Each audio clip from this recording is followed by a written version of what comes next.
Hello and welcome back inside the Part From Aver podcast number 914. Is it really that? The Las Vegas Grand Prix. This is Todd. No, Todd, not now. AKA Negative Camber. You know what we do on race weekends. We watch one, then we talk about it. Then we watch one, then we talk about it. Come on, Todd. That's exactly what we do. But before doing that, I figured I ought to go find a professional race car driver, shouldn't I? Wrecked from out of the wasteland. He's bad, he's beautiful, he's crazy. It's... Hello, everybody. This is Paul Charles, the International. Paul, how you doing? I mean, you look great having just been down to Daytona, shaking down the Valkyrie for the Le Mans and IMSA series. It looked awesome. It sounded awesome. Yes. You've got to be excited.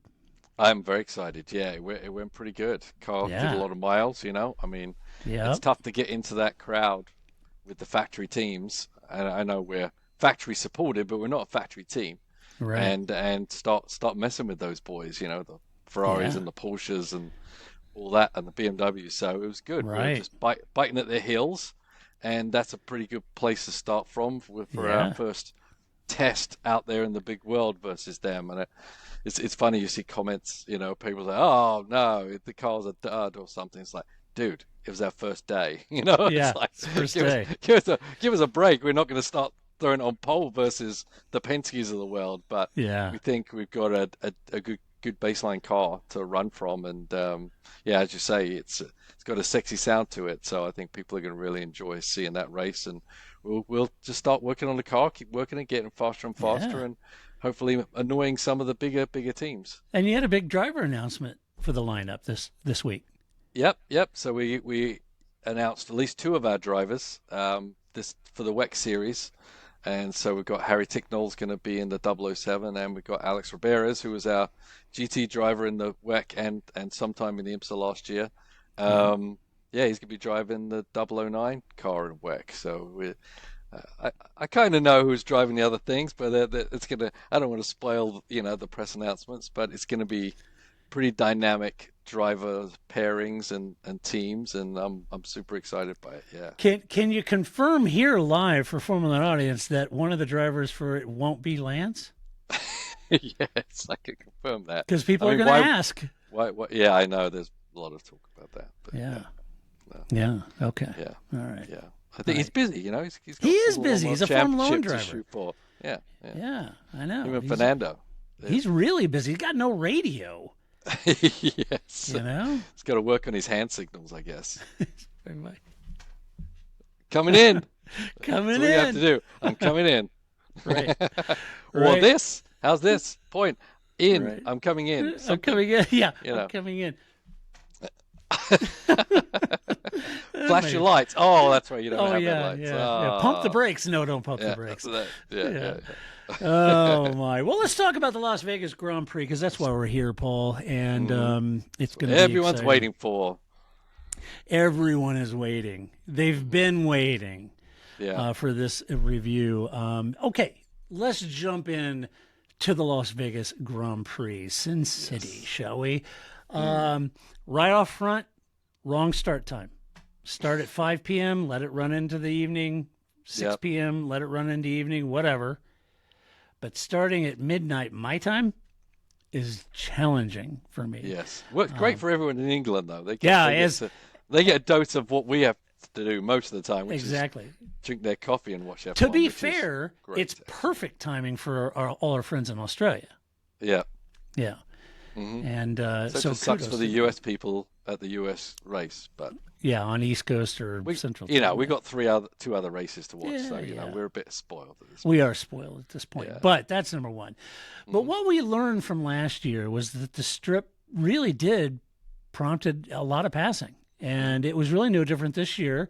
Unfortunately for me, Paul, the TV coverage, I don't know if they had different broadcast directors, people doing, they missed almost all of the key passes for the first 15 or so laps. I didn't see any of them. Yeah. Well, they're mesmerized by the glitz and glamour of the background of the circuit, it must be. I mean, Yeah, I would. I don't know. I think we saw more of the sphere than we did of the race, but I did too. Yeah, I spent so much time with that wide angle shot of the sphere watching drivers go by and said, I'd like to be watching the drivers go by. I don't care that the sphere is enjoying it. I want to see it. Yeah, but I will say, I mean, yeah, the track layout, and we talked about this before they even turned a wheel, that I thought that the simplicity of the track and the layout with a long straight into hard braking zone should allow passing and allow pretty good race to happen. It pretty much did. Yeah. You did, because I was concerned because on a track map, it looks like a pig laying on its back. And I was a little concerned about that. But you were the calming voice in the storm, and you said, wait a minute, it may be pretty exciting.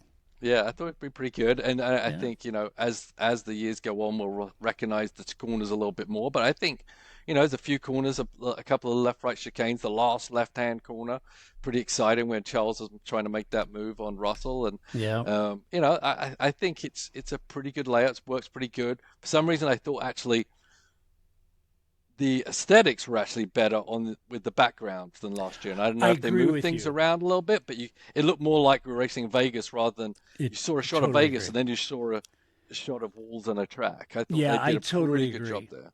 I think they took the criticism on board. It's always tough, and we've said this in previous races like Valencia, which I called the Jersey barrier race, because all you saw was Jersey barriers. You didn't really see Valencia, and although it just kind of tooled around on a port, but with Vegas last year, it could have been anywhere. From the camera angles, you didn't really get to see that sensation of going down the strip. That was the big thing. They have to shut down the strip. It's a logistical nightmare, and kudos to the race promoters that are doing it. But you didn't really get a sense that I'm going by Bellagio. I thought you're never going to get that sense of I'm driving just down the strip because they have to put all the safety barriers up. Yeah. But I thought they did do a better job of making it obvious that we were in Las Vegas.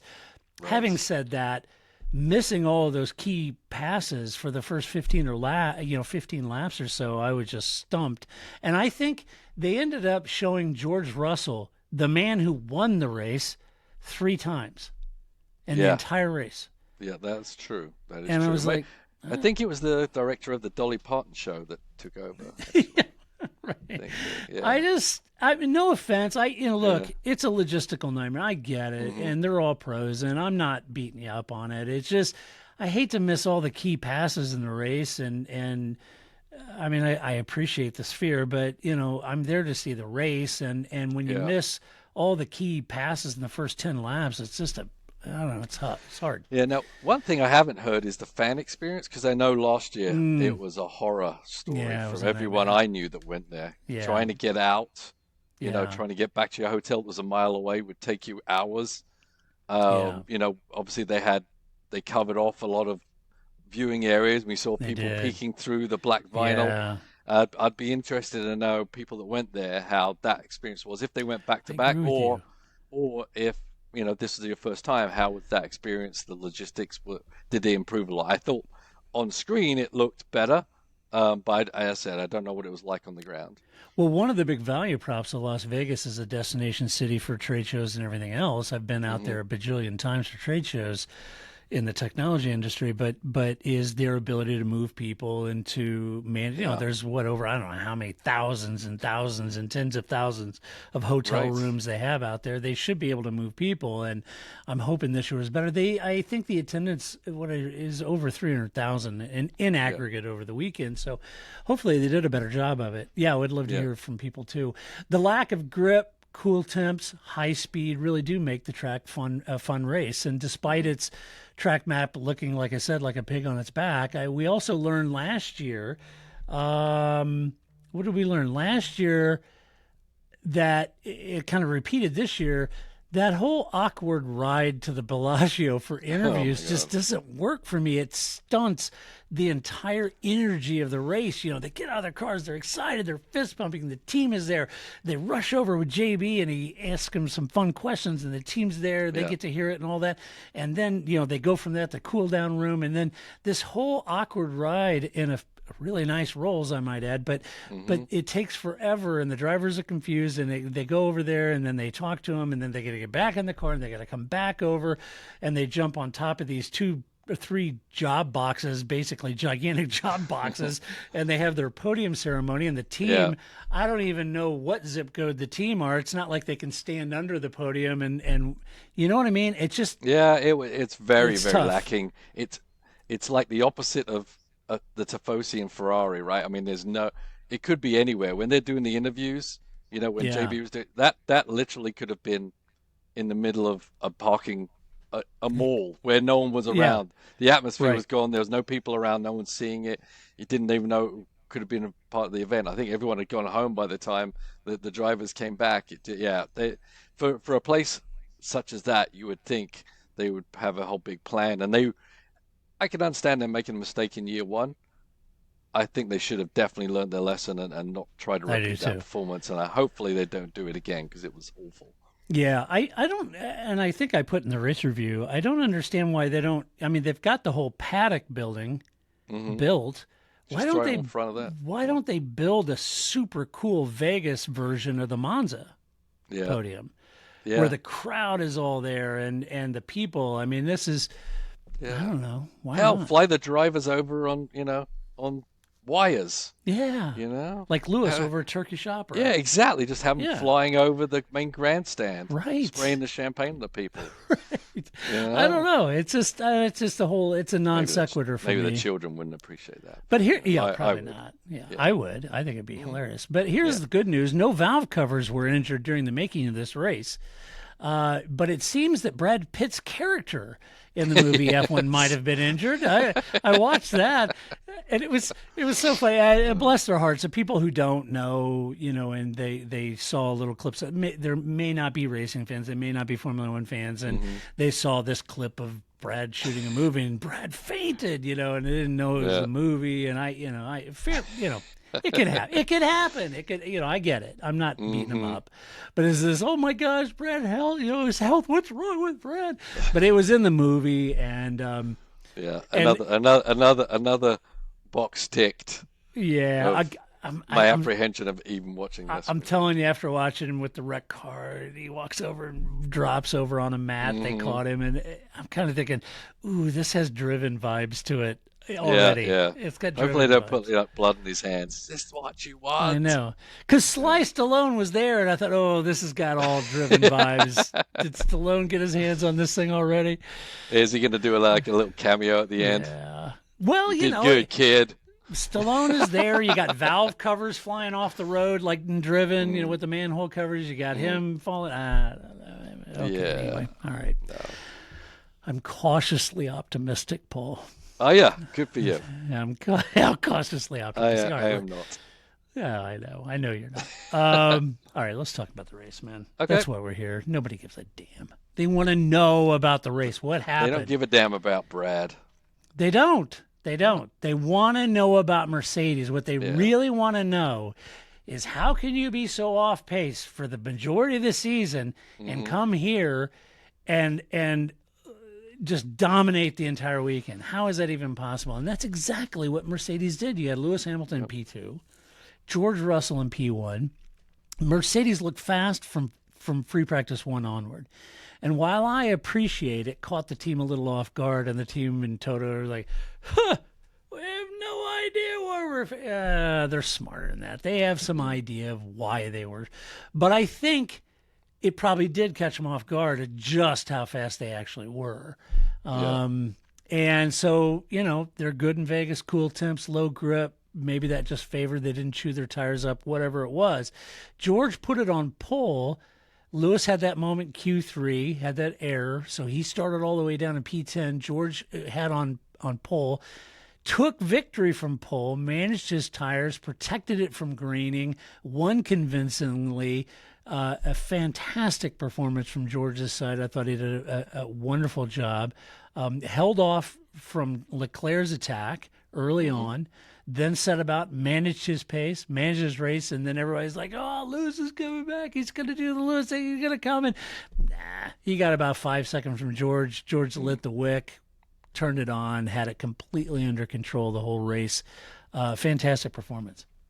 Yeah, no, it really was. I mean, it just shows you that the tire is still rules the world, you know? It's the cars that chew the tires up in the heat work better in the cold, vice Yeah. versa. Some cars can't turn their tires on in the cold. That it really comes down to, as I've always said, the only thing in contact with the ground is the tire. Everything has Yeah. to come through the tire, and the temperature and the layout of the track. Without a high downforce setup, they don't have to worry about so much of the porpoising Mm-hmm. because the downforce isn't so great. So they can run a little lower without as much porpoising, which is obviously a problem for them as well, which we've seen Yeah. before. So yeah, I think it was just match made in heaven, really. I mean, Mm-hmm. it's not like they've been completely out to lunch, No, no, no. but it does take certain scenarios for them to be good. And I'm sure they Yeah. got a clue, but they still, as much as they learn from losing and struggling, you still also learn from winning and finding what actually the car likes. And sometimes you can just kind of stumble upon it. And even if it's something that is because of the temperature and layout of the track, Mm-hmm. you can then still work on the car to repeat those in scenarios that aren't as typical as that, right? Right. Do you know what I'm saying? You can make Yeah. those adjustments where you can get that same performance, even though the conditions aren't the same, because you've learnt that is what the car really likes. Yeah.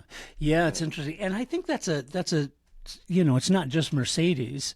You're right. They've won races this year, and I don't. Yeah. I'm not picking on them all. They were awesome. But that same narrative, Paul. You could how does McLaren go from what they did at Zandvoort hmm to this weekend in Vegas? Right, quite a Right. different performance. I mean, we're seeing almost a radically different car in that sense. hmm So and I think this season really has had a lot of those stories. All of a sudden, the Ferraris are incredibly. They win 2 on the trot, and then McLaren Yeah. comes Ferrari's back back, strong. baby. Ferrari's Yeah, back. it's I true. was all Yeah. in, this weekend. Oh, Yeah. Charles It's true. winning, and but then you got Mercedes, and it's been kind of an interesting and fun thing to see this year how certain Yeah. teams, certain tracks, and just that narrative has really overturned the apple cart this season. 7 Yeah. different winners. Yeah, it's been great. It has been fantastic. And then Lewis, Lewis had a great recovery. As I mentioned, started down at 10th. Despite being in 10th, he came back, had the bit between his teeth, doing exactly what we've come to know and love about Lewis, coming strong back from 10th, just chewing it up. I think once he got into a certain window to George, I think George had him completely covered. Yeah. But it was a very inspired drive back from 10th, back through the Red Bulls, the McLarens, back through both Ferraris. It's exactly what we're used to seeing from 7-time champ. Yeah, I mean, obviously he made a big error in qualifying and put Big. himself on the back, and I'm sure he's really kicking himself for doing that because Yeah. the performance Thought he of could have George won it showed. had he not had that. Well, and I'm Yeah. sure he could have certainly been in Yeah. the hunt, although George is driving great too, so it's not He a is. guarantee there, right? Yeah. But he did work his way through a lot of very good cars and very good drivers. He did. And it's easy to burn your tires down and put him in a bad window like Charles did, just trying to pass Russell. He made a go for it, but once that Russell kind of gapped him again, and that attack went under, he went backwards. So Yeah. that would have been easy for Lewis to go to too. So I think Lewis did a very measured race on gradually, slowly knocking them off one by one without compromising his race, his tires, and everything like that. Obviously, when you get through all those people, and then you have to try and catch George, it's probably an impossibility. And I would agree that George was controlling the pace, and there was no drama, even though the commentators were getting very excited. As you said, I wasn't expecting at all Lewis to run George down. There's no reason for George to drive faster than he needs to win the race. So No, that's what he's he not did. going to. Yeah. Yeah. And I think, I'm not picking on Lewis here at all. This applies to both Ferraris, but I think Max was covering Lando. He didn't make it difficult for either Ferrari or Lewis really to get through. Had he been covering everyone and going for the win, may have been a little more difficult to get around. Yeah. But I think he made that a lot easier for both Ferraris and Lewis. to get by. But a great race from Lewis, great recovery, great result from Mercedes. They needed that. And, if they're going to have that performance in the next two races, they're going to be the team to beat. Great result from them. Let's talk about Ferrari. Charles Leclerc in P4, Carlos Sainz in a controversy-ridden P3. I do have that soundbite down here. Controversy. See, some of the Brits, like you, Paul, do say it that way. They do. Just not you. I used to say it, What can I say? Did you say controversy? Yeah, sure. When you were young? Yeah. Have we But I didn't call it, huh? I didn't call it Monaco, though. America's ruined me in so many ways. Right. I'm sorry, England. We've ruined your patron son. I'm so sorry. Yeah. The Paul you knew and loved. Yeah. I still say water the same way though, so it's still right. tough to get one. Do you still put a lot of the goofy U's in words that you don't need to, like color and behavior? Yes, and... I do. Yeah. Damn. And I still spell tires with a Y. But... So we've still got some work to do. Okay. Yeah. Right, well, we'll work on that. Give it a go. Yeah. Right. Charles Leclerc, P4, Carlos Sainz, P3. Charles had a great start, passing Gasly and Sainz, just nipped it down the inside, stole two places. He tried to get Russell. He had to go at Russell and then cooked his tires. That dropped him back quite a bit. But despite that, the stop did put him very much back into the hunt. The team had a bit of a flashback at this point to the days of old when Ferrari struggled with strategy and what was going on, and Charles very unhappy with Carlos as Charles was coming out of the pit. The team radioed Charles and said he's been instructed not to pass. You're good to go. Carlos said, "Well, the hell with that," and put the pass on Charles. Took P3, took the podium. Charles got on the radio, said, this left him down to P4, where he started. He was shouting on the radio, not happy. He said, every time I be nice, this happens. I get effed all the time and blah, blah, blah. And I guess as much as I appreciate his sentiment and being frustrated and all that, I got to be honest with you, Charles. If you're in Ferrari and you're at this level, there's no reason to be nice at this point to the driver that's getting canned, right? Hold on. And so the reality of it, this probably shouldn't have been shocked that the guy that the team just fired doesn't give a damn about team orders. And I wouldn't expect Carlos to be honest with you. He's got precious few races left to get on the podium, and he's going to make the most of it. And this shouldn't have shocked Charles or the team or anyone, right? Yeah. No, for sure. Yeah. It's a difficult situation with Sainz leaving. He doesn't want to give up anything. He doesn't really care if he upsets Charles. They seem to get along pretty fine. Yeah. But, I think he was more mad at the team than Sainz, perhaps. I think so. Yeah. Sounded like it. Yeah, it's hard to follow exactly what the hell's going on there. But they're fighting it tooth and nail, and I appreciate that. So we'll just have to see what happens in the next race. There's only 2 more to go. Two more to go. Yeah. 2 more to go. Back and back. You and I are gonna be doing this in a week.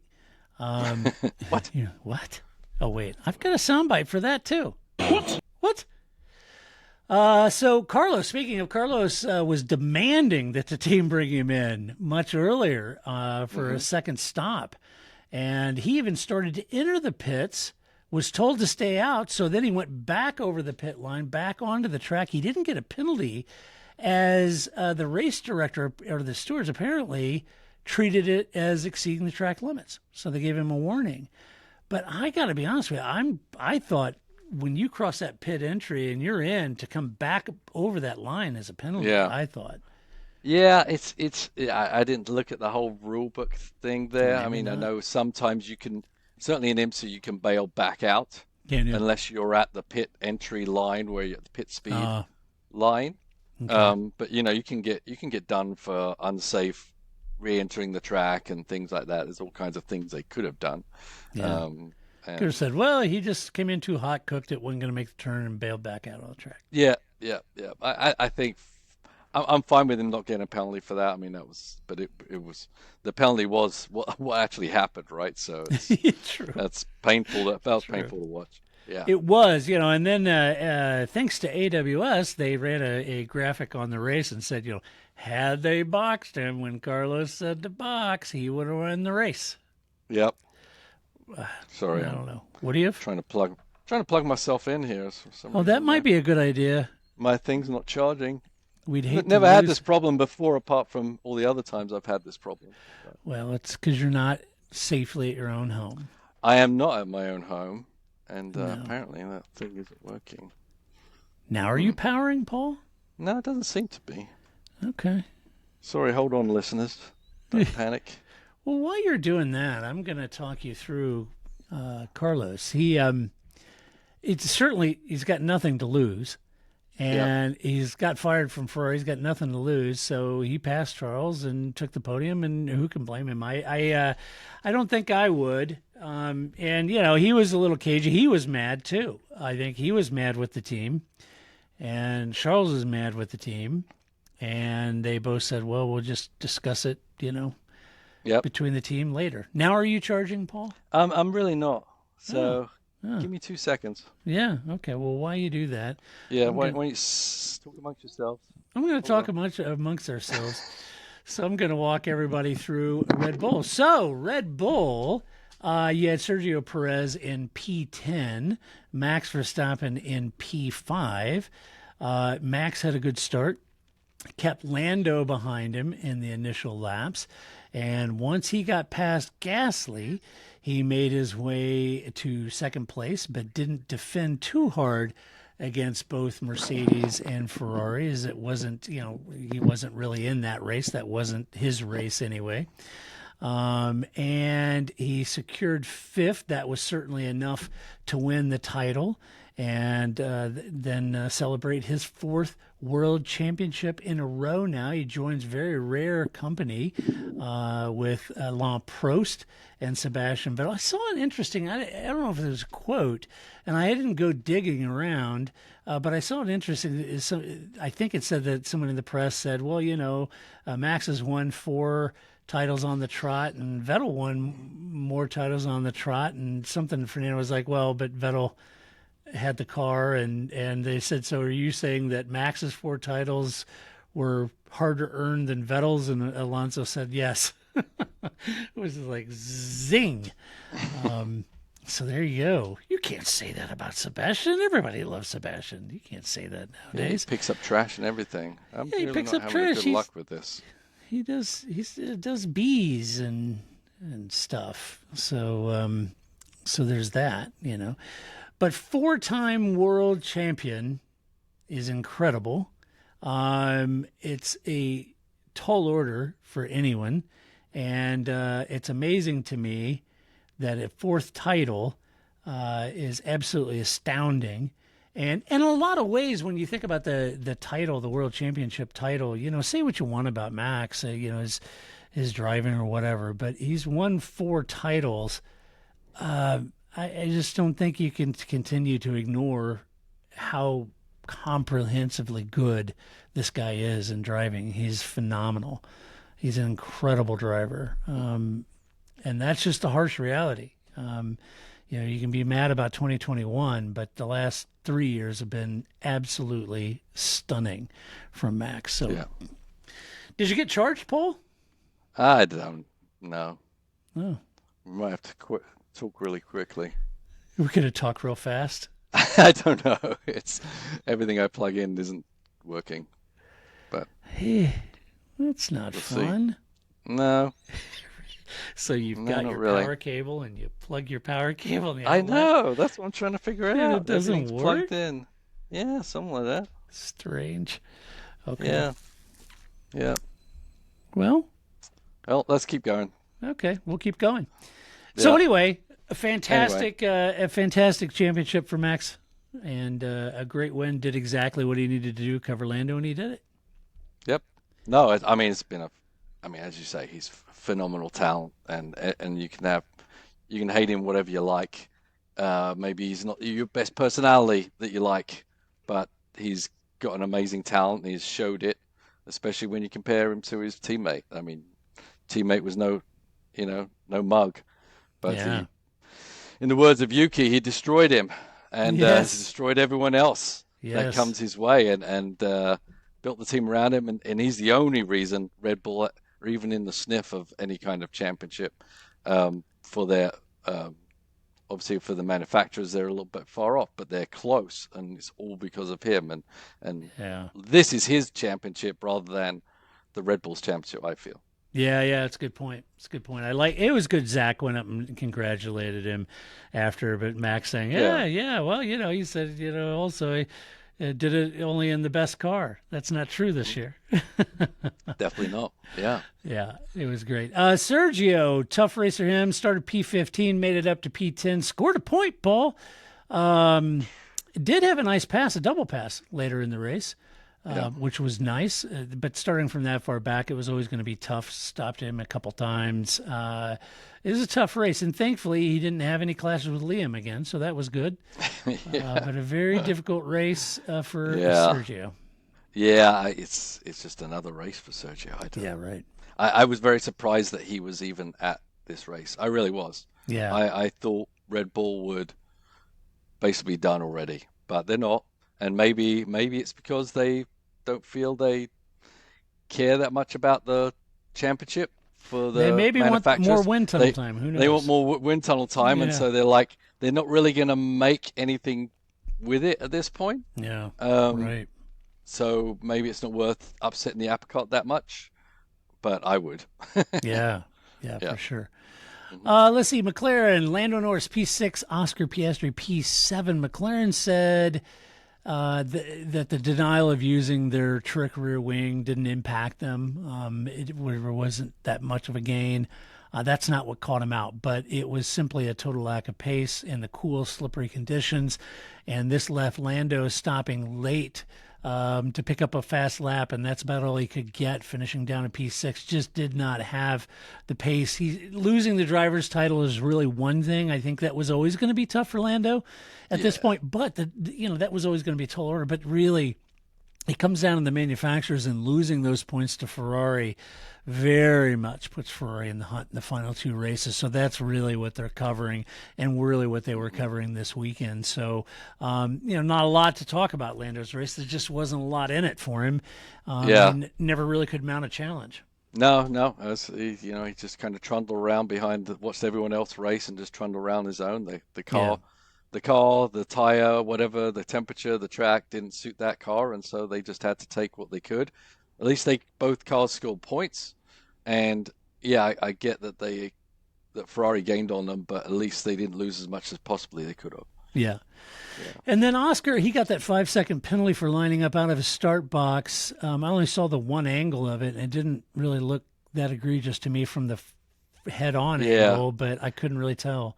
Yeah, it's. I guess it's the point of he was or he wasn't, Yeah. And I guess they've got their monitoring systems to figure it out, and it's a harsh penalty in my mind, but I guess it's the way it goes. Yeah. So, but that left him back down. He had to, he had to fight his way back up to P7. And on balance, though, I think, Paul, it's been a tough few races for Oscar. I mean, he's seemingly kind of gone off the boil here. But I would say that could turn around the last two races now that Papaya rules are over. Whee! Yeah, well, the Papaya rules are still going to be in place because they're still trying to hunt the championship, but it won't be in deference to Lando's points. No. There's definitely going to be rules for the team maximizing their points and helping each other get there, Yeah, for sure. Haas F1, Nico Hulkenberg in P8, Kevin Magnussen in P12. Nico had a terrific race, Paul. Scored 4 points for Haas. That moves them ahead of Alpine and RB for 6 in the championship. That's tens of millions of dollars for them. So this is a big, big deal, folks. And this is going to be really the battle to watch heading in the last two races. So a massive thing for a small team like Haas. This is really great, and Nico delivered real well. Had that long second stint, then getting back past Tsunoda, finishing best of the rest in this race. Just, it's massive for Haas, and a fantastic job from Nico. Yeah, no, he's done well all year long, hasn't he? He Yeah, it deserved really to has. stay in Formula One the way he does. Oddly enough, he's jumping into a team that no one would want to go drive for, but and he's at a team that no one used to want to drive for. Yeah. But the team have resurrected itself, and the drivers have supported it. They've been driving well. We always thought they would do a good job if they got a good car under them. Yeah.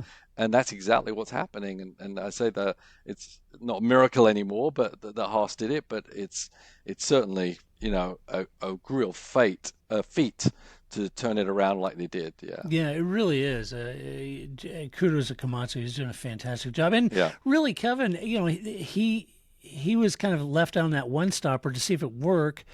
No one else could make a one stopper work. He did. Ends up in P12, but his comments. Kevin said they had a tremendous amount of graining that he had. Nico had graining too. So the one stopper, he said, wasn't the right call. But if you think about what he fought through, even to make P12 on a one stopper with all the graining, it's pretty impressive. Yeah, no, it is. I mean, they're rolling the dice here a little bit. They were. It didn't quite work out. No one really knew what was going to happen here.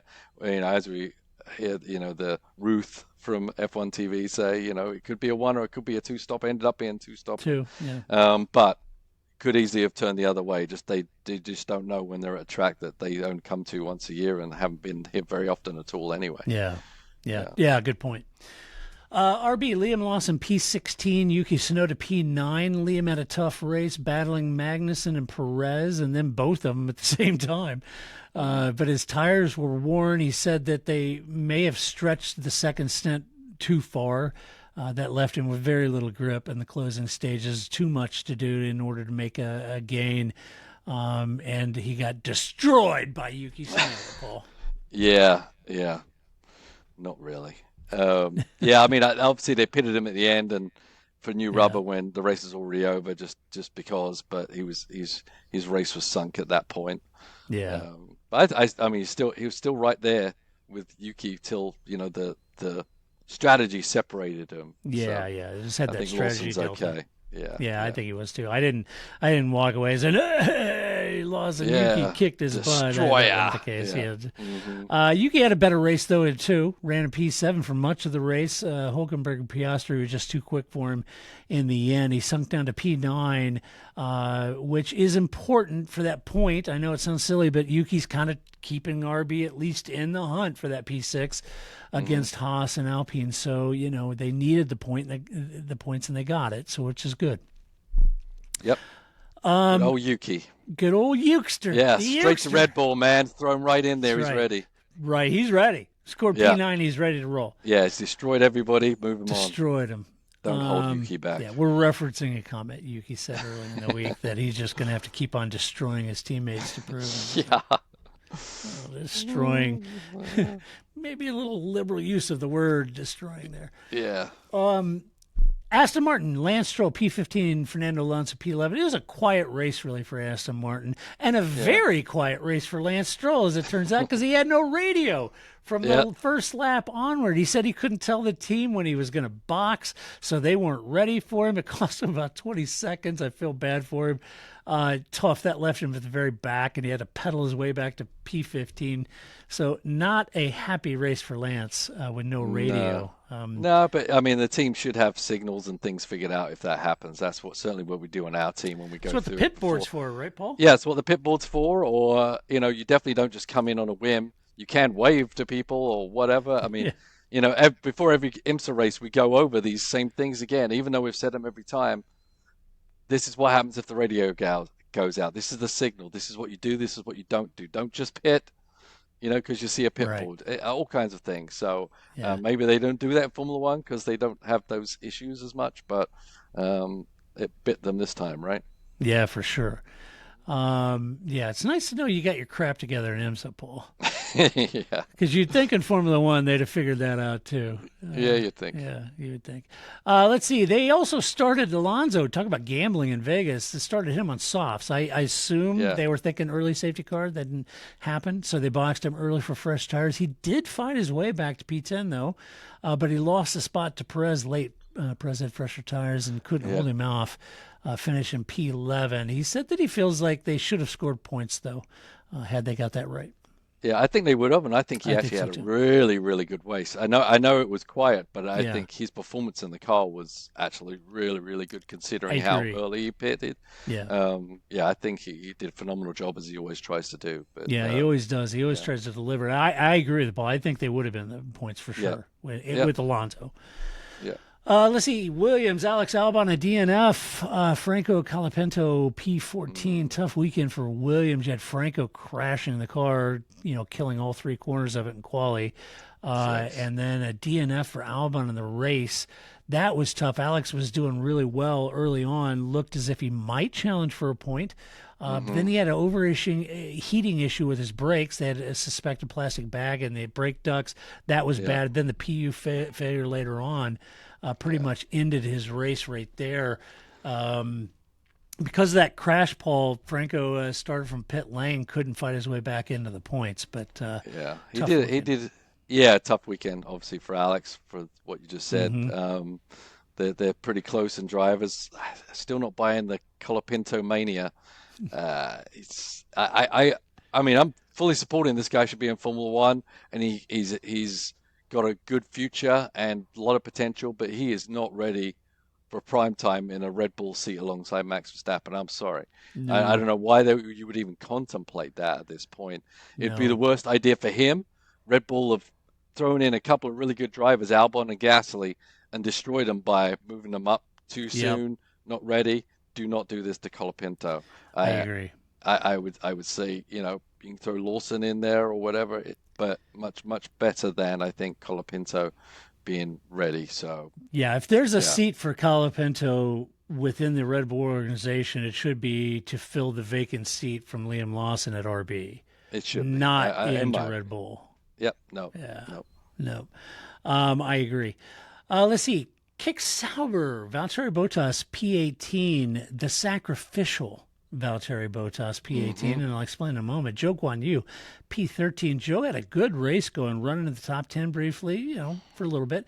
Faster cars made quick work of him, but then he dropped down to P13 and hung in there and held everybody else behind him. I think he had a terrific race, quiet race, but like Alonso, I think he did a great job. Said it was really good fighting with the midfield again instead of the back, so he was excited.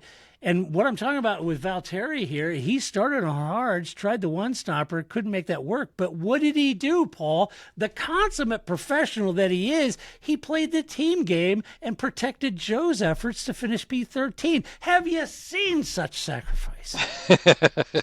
I have, but usually he doesn't have his clothes on when he does it. But yes. No, it was fun to see Joe up there. It was fighting it out. It was good to see the Sauber. They got to have something to cheer on. I know. It's been a dismal, awful season to watch. And so it was good to see him a little bit more feisty, a little bit more in the game. Yeah. And then the Bottas thing, as I said, they're just throwing darts at the board at this point, and it doesn't sound like a horrible idea, honestly. But it just didn't work out with the way the track worked out. So and dealing with a car that's really substandard, it's tough to pull magic out of your hat. Yeah, it is. Yeah, but if you're Sauber, you got to have a go, don't you? You have to. You got nothing to lose. Yeah, you got to have a go. Literally. Talking about a lot to lose. Alpine, Pierre Gasly, a DNF. This is brutal. Esteban Ocon, P17. That's also brutal. Tough weekend for Pierre Paul. Started P3. Amazing qualifying performance. Amazing qualifying, yeah. Absolutely amazing. Only to take the blow with the engine just early on. It's tough outcome. I got to say, as rough as that is, Paul, and I don't want to overplay this, as sometimes I'm wont to do, but I do think we're starting to see signs with their efforts, and it's a positive, right? It's got to be. Alpine's been sucking the exhaust, from everyone all year long, and then to see Pierre get in that car, put it in P3 and qualifying legit. Great performance. That's good news. The men and women of that team working their tail off to make something happen. Alio's coming in, turn around. These are small little victories, but they're good signs to move this team in the right way. Definitely. I mean, it was it was overweight. It was draggy. It was everything at the beginning of the season. They really turned it around. I mean, they said its top speed at this track was one of the best. which was something that was its worst earlier in the year. So they definitely turned it around. They got the results, obviously a bit lucky, but that's okay. They were still there to take that luck, and Pierre putting the P3 in the qualifying was also astounding. Yeah. Of a driver he is. Right. Talking to you, Red Bull. But it's, it's painful to do that, but they should all still be very happy with how things are moving along, for sure. Yeah, I agree. Yeah. Ocon, tough. Clash with Lawson early on. Dennis Verstappen missed his pit box. I mean, it can happen. We've seen JB go through the wrong pit box before. Yeah. It can happen. But, then he had to go out, come all the way back around, come in. This pretty much put it back. He clawed his way to 17. Tough. But, the real talking point isn't really the error from Esteban. It really is the performance of Pierre, and I think that's got to give him. I hope they have I don't want to get over emotional about this. I don't own any portion of this team. I don't need a tissue, but I do think Pierre put in a stonking performance, and hopefully they can take some of this into the next couple of races, have a good result for Pierre, put a fresher lump in the back of that car, have a decent balance, close out the year, tough year, but maybe on an upside, and build on that. I hope. Yep. Absolutely, yeah. I think Pierre's. I think there's a reason Pierre's the one staying. Yeah. Also, and I think this is the very reason. Yeah, I think he really does do a very good job in that car, even though he's too. Fighting with a hand behind his back half the time. But. Yeah, I agree. Totally agree. All right, let's hand out some awards. That's what we do on a race review weekend. The first award is always Move of the Race. Seriously, Todd? Yes, seriously. All right, Move of the Race, Paul. What do you have? I'm going to go for, as much as I beat on Perez, I'm going to include him in this Move of the Race. So the what? Perez. You like my face? You like it? Yeah. Well, Paul does. Just in one instance, in one corner, in one race. But all right. The Perez, Magnussen, Lawson, side-by-side stuff, yeah. I'm giving it to all of them for getting through it without just causing a big wreck. I'd say Lawson got on the brakes where his grandmother gets on the brakes for some reason. Yeah. But maybe that was a smart move. I don't know. But by braking so early, he made it 3 wide, and it got pretty interesting there for a second. Add a little excitement to the Vegas race. And then, you had Liam, and then you had K-Mag, right? Yeah. Liam, and the Haas, right? Oh, no, it all went wrong. Yes, it's good. Good. Yes. I liked it. Oh, that was great. I agree with you. I had Charles on Gasly and Sainz at the start. I thought it was a great move. Another patented Charles Leclerc. Keep your eye on that Leclerc kid. He's good. I like it. He looks a little angry. I think he's a little pissed off. Yeah. Just a wee bit. Somebody told me he's the Harry Potter of F1 if you put round glasses on him. I don't know. I'm just saying it. I'm putting it out there. Yeah, it works. All right, next award is Donkey the Race. We'll do it live. I think you know what the problem is just as well as I do. Yes. What'd you have? Well, I've got certainly the ending podium, lack of podium ceremonies, the big drag out, but also the incessant Las Vegas. What's it like to be going down the strip? How do you like being in Vegas? What's it like being in Vegas? Where are you going to party tonight? I'm going to party in Vegas. It's like, oh my God, beat me over the head. Was this race brought to us by the Las Vegas, visitors board? I don't know, but man, it was too much. Every interview was like, Vegas is great, isn't it? Do you like Vegas? Are you going to get drunk tonight, Russell? Well, yeah, I'd get drunk, after every race win. But is Vegas the only place with bars? I don't know. But anyway, it was just a bit too much, too much heavy-handed there for me. It's the only place with bars. I like it. Yeah, they were kind of heavy on that, weren't they? They were heavy on the whole Vegas this, and all the interviews were about Vegas, weren't they? Can you hear me? Check 1, 2, Paul. I've lost Paul for some reason. I don't know what's happened. Huh. Well, bear with me. Let me find out what's going on. Why? My audio's dead. Paul's audio's dead. All right. Well, I'll close it out. Thumbs up. Yes, I can. I'll close it out. I'll just say my donkey of the race. Ocon missing the pit box in the Ferrari team issues was my issue, and that's what mine was. And then finally, I will offer you a drive of the race. I know that Paul, unfortunately, we've just lost Paul. But I know that Paul picked Lewis as his drive of the race, and fair enough. That's good. And but I picked George. How can you not pick George? Of all people, George. You got to pick George. He's a dominant weekend, the entire weekend. A great job by George. And I thought it was fantastic. But having said that, all right, barring our technical issues, Paul's on the road. He's having technical issues. I apologize for that, but I can still see him. He's like Lance Stroll right now. He's got no radio, does Paul? Or maybe it's me. I don't know who the issue is, but he's got no radio. He's like Lance over there. Maybe I should text him. You know what I should do? I should text Paul live while we're doing this. And if this works, you'll see it on. Maybe you'll see it on. Well, maybe I wish I had my stuff together, folks, because I had a picture of Lance, and I was going to show it on the camera so he could see it. Oh, here it is. Here, this will be good. Here. He's Lance. That's it. So there you go. For you watching at home on the YouTube, you'll like that. He is the proverbial Lance. Anyway, all right, until Paul comes back, we'll promise we'll have our audio stuff together. We will get back together and do this all over again next week. Until that time, go check us out, theparkformay.com. Share your opinion. Give us some love. A huge thank you to our Patreon and supporters. And we will be back next week to talk about the Qatar Grand Prix. So until that time, this is Todd, a.k.a. Negative Camera, saying so long. That's it, man. Game over, man. It's game over.